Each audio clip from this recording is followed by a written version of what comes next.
Okay guys, welcome back, and hopefully that went well for you and you filled in all your boxes, nothing disastrous has happened, and your values look like mine.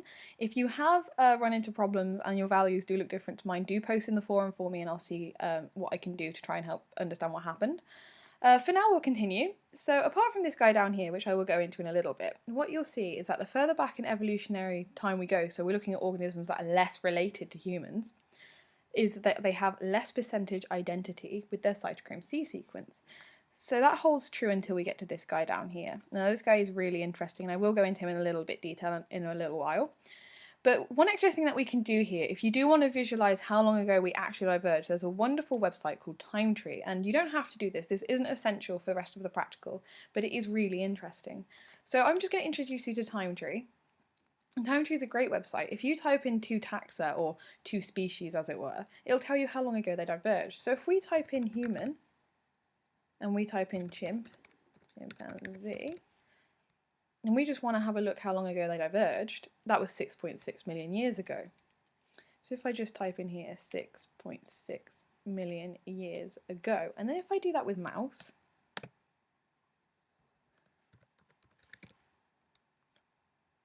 what I'm expecting is that should be even longer. So it is 90.9 million years ago.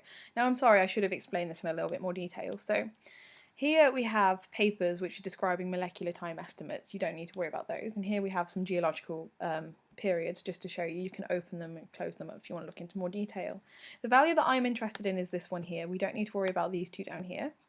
So this is the only value I just want to look at for the purpose of this practical. So 90.9. 90.9 million years ago. And if we have a look at duck, bill, platypus, and search, and that's 179.2.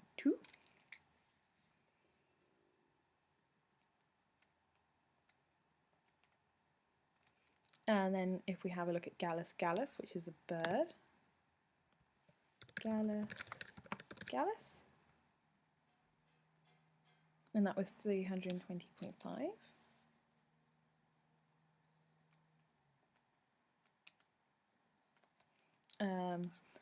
I'm going to go ahead and copy these because I'm not very good with spelling out scientific names. 482.9, 482.9, and then this one,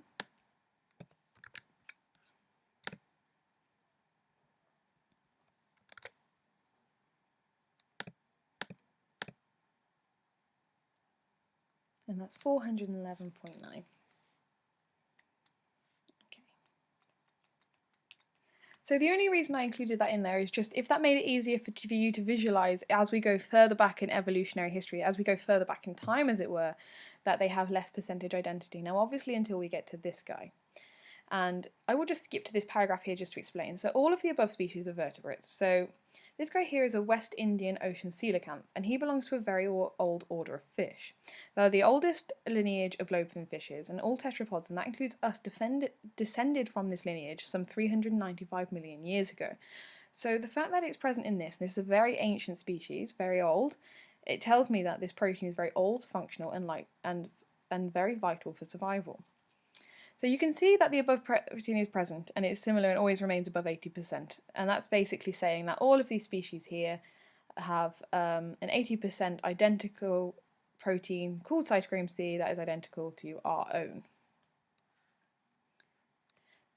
So by looking further back in evolutionary history, by looking at organisms that we are less related to, this can help us understand the evolution of the protein. So we know that a very ancient species has this protein, which is our West Indian ocean coelacanth, and it means that it was around before the split between lobefin fishes and tetrapods. So what that means is before the lobefin fishes and tetrapods split off in terms of their lineages, many millions of years ago, this protein was present. But I want to know when. So if it was present that far back in evolutionary history, how far back is it still present? So now we're going to look at organisms that we are far less related to, and that is Candida albicans, which is a yeast, and Arabidopsis thaliana, which is a plant. So we're going to literally repeat everything that we've already done. So we can go back here, and I've already got it up.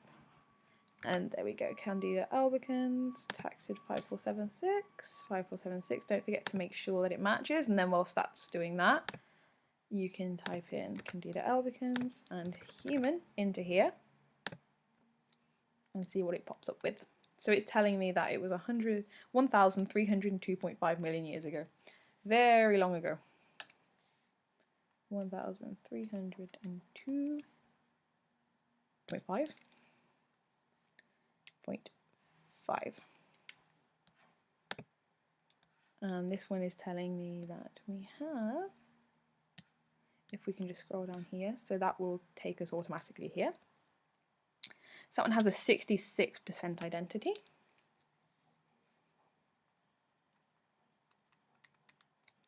And then if we repeat that for Arabidopsis thaliana,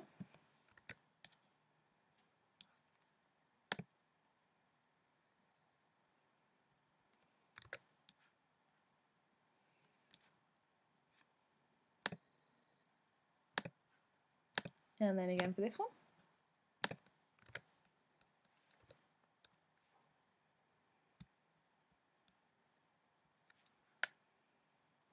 So that's telling me that it was 1,513.9.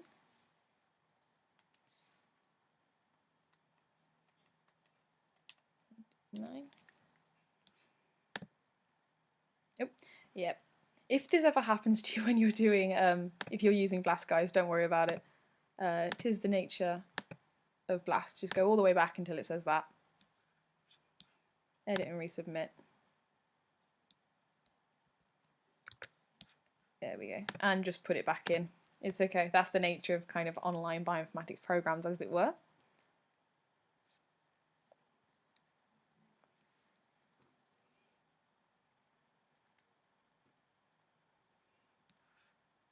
Okay, so cytochrome.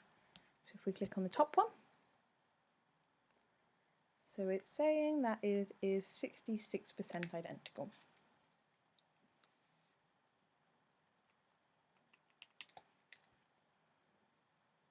So that's pretty much the same as yeast. Okay, so again, as we're going further back in time, which we can see here, we are getting a less and less percentage, and that's because we are going with organisms that we are less locally related to. So both Arabidopsis and Candida albicans are eukaryotes, so we can see that the protein is still present in eukaryotes because there are 3 domains of life. The 3 domains are eukaryotes, so eukaryota, archaea and bacteria. Those are literally, all life fits into those 3 domains. So now we have searched one of them, we have searched eukaryota, and we know that it's present in all 3. So we can see that the protein is present in all of them, although it's really important that I tell you we haven't sampled them all. So let's try further back in time. So I've already mentioned there are 3 domains in life, and let's do a general search. Let's just search the 2 other domains. So let's blast our protein against the 2 domains below, such as bacteria and archaea. So if we go back here,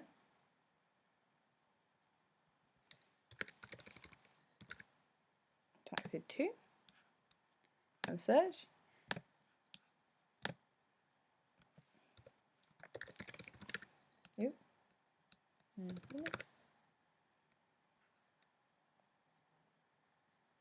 so it's asking if you mean that. That's quite a huge divergence. And that's 4,290. 4,290. And how is our blast doing?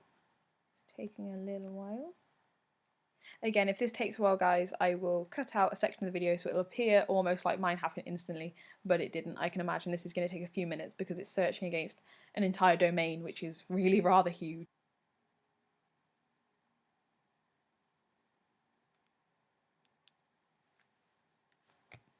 Okay, that's all done. On my end, that took quite a long time. I'm sure it took quite a long time on your end too. Okay, so by searching against an entire domain, we are going to bring up a load of species. It is searched against everything. So we're just looking for a representative, which means it doesn't matter what species it brings up. So for instance, you've got one here. So this one here is telling me that it's at 82%. So it's still telling me that there is still an 82% similarity. However, the majority of the rest of them appear to be far more in the 60s, so 60s and below. So we could put anything from 82. That's hypothetical proteins. So if we use cytochrome C, so we know exactly what it is, we will go with 65%. So there is one that's 82, but we'll go with 65 because this is just an example, just to show you. Okay, so 65% and we diverged 4,290 million years ago. So the next one is archaea. Now, not many people have heard of archaea. Far more people have heard about bacteria, obviously, because there are beneficial ones and there are ones that make us sick. But archaea, nobody knows too much about in terms of the general public. Now, archaea are really interesting. Archaea, taxid 2157, which is exactly what I want. I'm just going to get that on the go. Archaea are our extremophiles. They can be found in all the extreme places on Earth. So they diverged from Earth's 4,290, so exactly the same. Now the reason we'll get exactly the same here is because nobody knows when eukaryotes, bacteria and archaea actually diverged. I was just going to put it there as an example to show you that we are going way further back in time. So again, and that took a lot less time. Now the reason for this is it's only come up with 2 results, and now I will go into why in just a second, but if we have a look, cytochrome C6 partial, so we'll use this one. And we will go with, so that's only got a 28%. Okay. So we would have to do a load more searches, but I think that this protein has been around a very long time. So we can see that its similarity definitely decreases as we work our way along the tree of life, and we can see that it is indeed present in eukaryotes and bacteria. Blasters also revealed 2 archaea with proteins that are a little similar to human cytochrome C. However, it's important to note here that there may not be many archaea species in the databank, and so that could be one explanation for the low number of archaea species that were returned as a result. This could also mean that archaea never had cytochrome C and that those 2 members evolved independently of bacteria and eukaryotes. However, in light of evolution, this does make very little sense. Now, nobody is sure about how the 3 domains of life are related to one another, and nobody is sure how life began. If you use time tree to try and figure out when the split between bacteria and eukaryotes was, and between eukaryotes and archaea, it will give you the same date. However, there is a growing scientific consensus that archaea and eukaryotes are more closely related than eukaryotes and bacteria. So archaea are more closely related to us than they are to bacteria. Now that's a little odd when you consider that an archaea is just a single-celled member that looks pretty much like a bacteria to an untrained eye. But they are the current scientific consensus that they are in fact more related to eukaryotes. But what does this actually mean for our protein? So either cytochrome C evolved separately in eukaryotes, bacteria and a couple of archaea species, or cytochrome C was present in the last common ancestor of all 3 domains of life, and that whilst eukaryotes and bacteria kept cytochrome C as part of their electron transport chain, archaea actually lost it and uses a different protein as part of its electron transport chain. So currently scientific research indicates that that last explanation is what happened. So all 3 domains of life evolved cytochrome C, so it was present in the last common ancestor of all 3 domains of life, and that it was present when they all split off, and that whilst bacteria and eukaryotes kept cytochrome C in their electron transport chain, archaea did not, and they used something else instead. So that means that research has shown that very few archaea members utilise cytochrome C in their electron transport chain, which would mean the protein is not under selection pressure.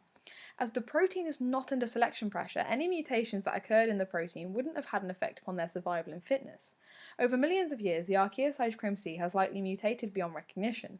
So when we use BLAST to do similarity searches, we find that archaea don't have a similar protein, or they do have a similar protein, but there is very little in terms of its similarity. And that's simply because if something is not under selection pressure, there is no evolutionary pressure for the sequence to stay the same. So if they're not using cytochrome C in their electron transport chain, and they're not using it for anything that's particularly important, then it's kind of free to mutate without repercussions in terms of fitness. So that sums up our practical, guys. I hope you enjoyed it and I hope that makes sense to you. We've covered a hell of a lot. If you are unclear about something and you're stuck on something, please do post on the forum. I'm here to help you. I've got a couple of other people who are helping me too, who are other graduates. So do feel free to post any questions that you have, and well done, guys. That was some seriously good work.